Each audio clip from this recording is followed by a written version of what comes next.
आप सबका मेरी एक नई वीडियो में जिसमें मैं बात करने वाला हूँ इंडिया एक्सिम बैंक ने निकाली बहुत ही अच्छी अपॉर्चुनिटी फॉर द लॉयर्स और ये अपॉर्चुनिटी काफ़ी अच्छी नंबर्स में निकाली गई है। तो अगर आप एक ऐसे लॉयर हैं जो कि इंटरेस्टेड है बैंकिंग सेक्टर में, तो ये जॉब अपॉर्चुनिटी आपके लिए ही है।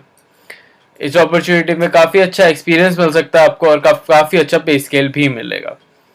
तो देखते हैं इस अपॉर्चुनिटी में क्या मांगा गया, बट उससे पहले मैं बताना चाहूँ कुछ इंपॉर्टेंट इन्फॉर्मेशन अपने चैनल से रिलेटेड की। इस चैनल पर मैं बात करता हूँ जो भी अपॉर्चुनिटीज निकलती हैं फॉर द लॉयर्स और स्पेसिफिकली जो भी अपॉर्चुनिटीज निकलती हैं in government sector, banking sector या फिर कोई भी इंटर्नशिप्स निकलती हैं, तो मैं आपको इस चैनल पर वो अपडेट देता रहता हूँ। तो अगर आप ढूंढ रहे हैं कोई भी ऐसी जॉब जो कि आपके लिए सुटेबल हो, तो ये चैनल आपके लिए ही है। तो आई होप आपको ये वीडियोस अच्छी लग रही हो। और अभी हम कर रहे हैं 100 डेज चैलेंज, जिसमें मैं 100 डेज तक आपके लिए नई नई अपॉर्चुनिटीज लेकर आता रहता हूँ। और आज 6 बजे मैं करने वाला हूँ लाइव स्ट्रीम, जिसमें मैं आपको काफ़ी अच्छी अच्छी अपॉर्चुनिटीज बताऊंगा फॉर द फ्रेशर्स। तो उसको बिल्कुल मिस आउट नहीं करिएगा और इस वीडियो को भी लाइक कर दीजिए और सब्सक्राइब कर लीजिए सो दैट आप कोई भी अपॉर्चुनिटी मिस आउट ना कर दे। चलिए बात करते हैं इस अपॉर्चुनिटी के। एक्सपोर्ट इंपोर्ट बैंक में निकाली गई बहुत ही अच्छी अपॉर्चुनिटी फॉर लॉ ऑफिसर की पोस्ट के लिए और काफ़ी अच्छे नंबर्स में निकाली गई है, जो कि ऐसा। और अगर मैं नीचे की तरफ देखें तो इसमें आपको एप्लीकेशन लिंक यहीं पे दे रखा है, जो कि मैं लिंक आपको डिस्क्रिप्शन में प्रोवाइड कर दूंगा। आप वहां पे जाके इसे अप्लाई कर सकते हैं। और अगर हम बात करें इंपॉर्टेंट डेट्स की, तो इन्होंने साफ साफ इंपॉर्टेंट डेट्स भी यहाँ पे मेंशन कर दी हैं, जो कि एप्लीकेशन ओपन हो चुकी है 24/9/2024 तक और लास्ट डेट ऑफ एप्लीकेशन है 14/10/2024। और आपका जो भी इंटरव्यू होगा वो अक्टूबर 2024 में होगा। तो उससे पहले पहले आपको इसकी प्रिपरेशन कर लेनी है अगर आप इस अपॉर्चुनिटी के लिए सिलेक्ट हो जाते हैं। तो जैसे कि मैं बता रहा था कि इसमें जो भी आप फॉर्म फिल आउट करेंगे उनके बेसिस पे ही आपको सिलेक्ट करा जाएगा फॉर द इंटरव्यू। इसमें कोई भी आपको एग्जाम देने की कोई ज़रूरत नहीं होगी। और अगर आप इसमें शॉर्टलिस्ट हो जाते हैं इनके क्राइटेरियाज के थ्रू, तो आपको बस एक इंटरव्यू देना होगा और उसके बेसिस पे ही आपको हायर कर लिया जाएगा। चलिए देख लेते हैं कि आपके प्रोसेस में क्या क्या लिखा हुआ है। जैसे कि मैंने अभी आपको बताया था रिक्रूटमेंट प्रोसेस और जो भी फीस आपको पे करनी होगी एप्लीकेशन फॉर्म फिल आउट करते टाइम ही। तो जो भी आप फीस पेमेंट करेंगे वो ऑनलाइन बेसिस पे होगी। और सिलेक्शन प्रोसेस जैसे कि मैंने आपको अभी बताया कि इसमें आपको कोई भी एग्ज़ाम देने की नीड नहीं है।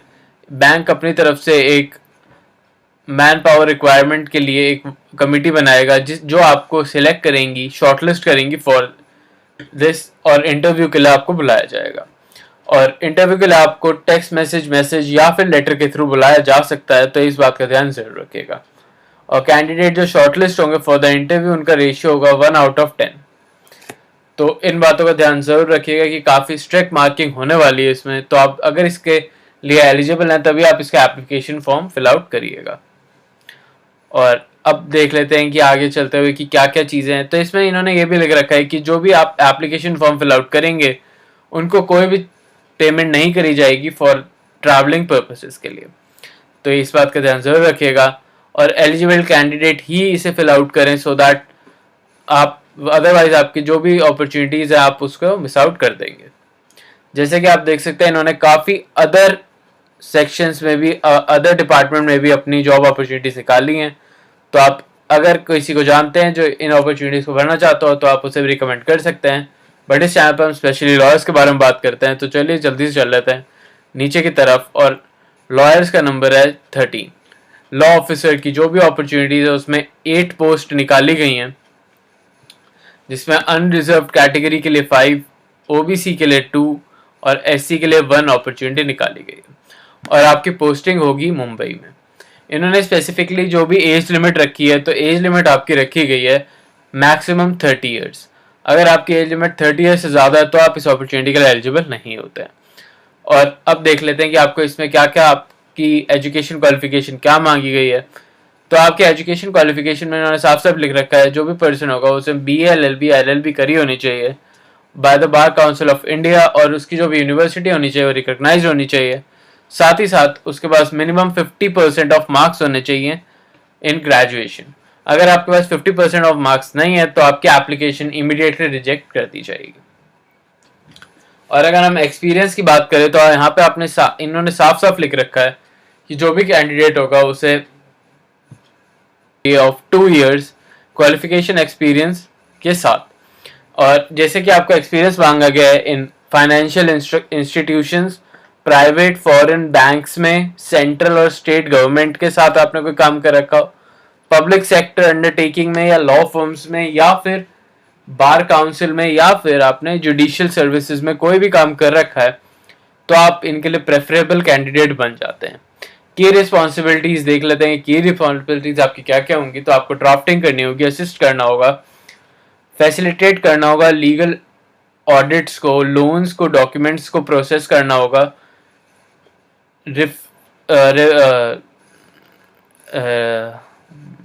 असिस्ट करना होगा, और साथ ही साथ आपको इनके प्रोवाइड इनपुट्स को मैनेज करना होगा, प्रोवाइडिंग अपडेट्स देने होंगे इन्हें, केस लॉस की रिसर्च करनी होगी, फॉलोअप्स करने होंगे, असिस्ट करना होगा, जो भी केसेस होंगे उन्हें हैंडल करना होगा, और एनी अदर वर्क जो भी होगा असाइन करा जाएगा आपके ग्रुप को, आपको वो वर्क्स को परफॉर्म करना होगा। तो ये आपकी जो भी है आपके ये की रिस्पॉन्सिबिलिटीज बन जाती हैं इस अपॉर्चुनिटी के लिए।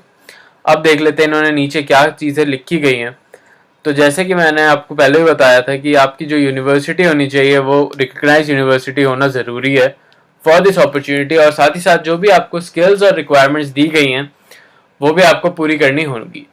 साथ ही साथ आपको कंप्यूटर नॉलेज आनी चाहिए और इंफॉर्मेशन टेक्नोलॉजी जो कि आईटी सेक्टर की नॉलेज भी थोड़ी बहुत होनी चाहिए।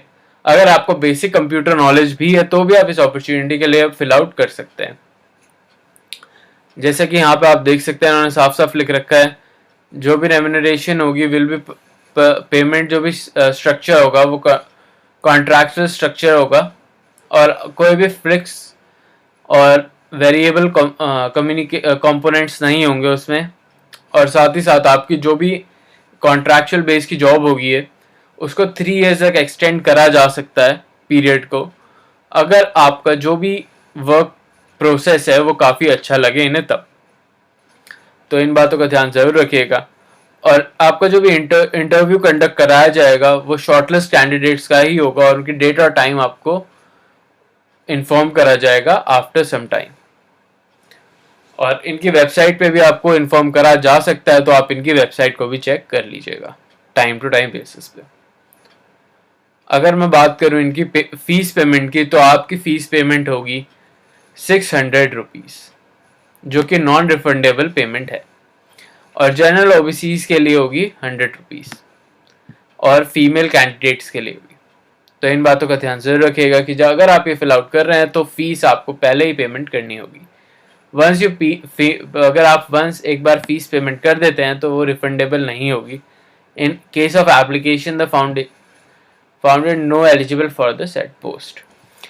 अगर आप इस अपॉर्चुनिटी के लिए एलिजिबल नहीं भी होते हैं तो आपकी कोई भी रिफंडेबल नहीं होगी ये पेमेंट, इस बात का ध्यान जरूर रखिएगा। और आप जो भी पेमेंट करेंगे वो आपको ऑनलाइन बेसिस पे ही करनी होगी, डेबिट कार्ड या क्रेडिट कार्ड या इंटरनेट बैंकिंग, या फिर आप कैश कार्ड या मोबाइल वॉलेट का भी इस्तेमाल कर सकते हैं। तो इन बातों का ध्यान आप जरूर रखिएगा कि आप इसे अगर फिल आउट करेंगे तो आपको थोड़ी बहुत नॉलेज लेनी पड़ेगी in terms of banking sector और फाइनेंशियल सेक्टर के लिए। साथ ही साथ में मैंने सारे लिंक्स आपको डिस्क्रिप्शन में प्रोवाइड कर दिए हैं, और इसका लिंक भी मैं आपको डिस्क्रिप्शन में प्रोवाइड कर दूंगा, जहां से जाके आप इसे डायरेक्टली पढ़ सकते हैं और देख सकते हैं कि आप इसे कैसे फिल आउट करें और कैसे इसे रीच आउट कर सकते हैं। आई होप आपको ये अपॉर्चुनिटी अच्छी लगी हो तो चैनल को लाइक और सब्सक्राइब भी कर लीजिए, सो दैट आप कोई भी अपॉर्चुनिटी मिस आउट ना कर दें। और आई एम अगेन रिमाइंडिंग क्योंकि हम कर रहे हैं 100 डेज चैलेंज, जिसमें मैं 100 डेज तक आपके लिए नई नई अपॉर्चुनिटीज लेकर आता रहता हूँ। और साथ ही साथ आज की लाइव स्ट्रीम जो 6 बजे होने वाली है, आप उसे बिल्कुल मिस आउट नहीं करिएगा, क्योंकि उसमें मैं बताऊंगा बहुत अच्छी अपॉर्चुनिटीज फॉर द फ्रेशर्स, तो आपको वो बिल्कुल देख लेनी चाहिए। तो अभी चैनल को सब्सक्राइब कर लीजिए, हम बढ़ रहे हैं 1K सब्सक्राइबर्स की ओर, तो अभी आपको इस चैनल को सब्सक्राइब कर लेना चाहिए और टारगेट कंप्लीट कर देना चाहिए। मैं मिलता हूँ आपसे फिर से एक नई वीडियो और नई जॉब अपॉर्चुनिटी के साथ। अभी के लिए बाय, और मैं मिलता हूँ आपसे कल फिर से एक नई जॉब के साथ।